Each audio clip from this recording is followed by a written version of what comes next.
The classical liquid drop model traditionally visualizes the atomic nucleus as a perfect, incompressible sphere of nuclear fluid. Experimental data shows this is rarely true. The actual charge distributions of many nuclei deviate sharply from perfect spherical symmetry. To quantify this precise physical deviation, physicists use a metric called the Nuclear Electric Quadrupole Moment, denoted by the letter Q. This metric provides binary outcomes based on the nucleus's geometric orientation. If Q is greater than 0, the charge distribution is stretched along its axis into a prolate, or cigar-like shape. If Q is less than 0, it compresses into an oblate, disc-like shape. Understanding the forces holding the nucleus together requires us to move past the assumption of perfect spheres and precisely map these geometric distortions. This presents a strict technical problem. We need to assign a precise physical shape to a quantum many-body system that exists far below the diffraction limit of light. We cannot optically observe it. We observe the nucleus from our laboratory frame, but the physics of its shape is defined relative to its own rotating, body-fixed frame. To map the nuclear geometry, we have to define the internal shape mathematically, translate that shape through the rules of quantum angular momentum, and test the resulting values against the predictions of the nuclear shell model. The quadrupole moment allows us to calculate how internal geometric distortions result in measurable shifts in atomic energy levels. We begin in the body-fixed reference frame to define the intrinsic quadrupole moment, or Q0. This represents the pure electrostatic evaluation of the nuclear charge density. This image shows logarithmic plots of nuclear densities, specifically focusing on how proton and overall charge distributions taper off across a radius measured in femtometers. This is the raw charge distribution data we are evaluating before we abstract it into macroscopic shapes. The integral calculates charge density over a 3D coordinate system. For a perfect sphere, the 3z squared and radius squared terms cancel exactly to 0. But if the charge stretches along the symmetry axis, the z-squared term dominates, yielding a positive intrinsic quadrupole moment, a prolate shape.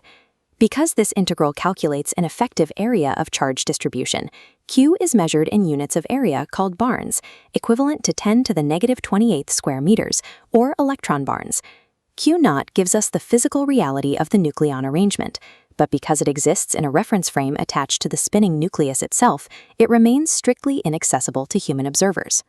To measure anything, we must shift our perspective to the laboratory frame. Here, we observe the spectroscopic quadrupole moment, standard Q. Standard Q and Q0 are connected by a strict mathematical transformation, governed by total nuclear spin I. Isolating the numerator's I terms, we see that plugging in a spin of 0, or 1/2, causes the entire equation to multiply by exactly 0. With a spin of 0 or 1/2, quantum mechanics dictates that the nucleus has no preferred orientation in space. Rapid angular momentum projection forces the nucleus into all orientations simultaneously. This tumbling averages an elongated ellipsoid into a perfect sphere from the observer's perspective. A nucleus must possess a spin of at least 1 to display a measurable quadrupole moment. Quantum mechanics can completely mask a deformed physical reality behind a spherical observable state. Knowing the mathematical constraint leaves a practical experimental hurdle. We cannot isolate a bare nucleus and measure its charge distribution directly. We rely instead on the electric field gradient. This is a non-uniform electrical field generated by the complex arrangement of electrons orbiting the nucleus. If a nucleus possesses a non-spherical charge, a non-zero quadrupole moment, it physically interacts with the uneven electric field gradient. This electrostatic coupling splits single spectral lines into multiple, tightly packed sublevels, creating a hyperfine structure. By measuring the energy split of this hyperfine structure, physicists can extract the pure nuclear Q value. Doing so requires intense multi-electron computations to precisely define the exact strength of the electric field gradient. Probing the innermost geometry of the nucleus relies entirely on our ability to precisely compute the atomic environment enveloping it. This scatterplot graphs measured spectroscopic quadrupole moments against neutron numbers. The single-particle shell model predicts perfect spherical symmetry at closed shell configurations, known as the magic numbers, 50, 82, and 126 neutrons. Right at these magic numbers, experimental Q values drop sharply, hitting exactly 0. For closed shell configurations, the extreme single-particle shell model establishes a reliable baseline of 0 geometric deformation.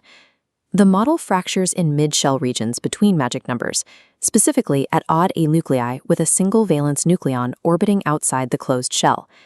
Here, measured Q values spike wildly, vastly exceeding the theoretical quadrupole moment a single valence particle could generate. The solution to this discrepancy is core polarization. The lone valence nucleon does not act in isolation. Its electrical and gravitational presence exerts a strong pull on the dense inner core of nucleons.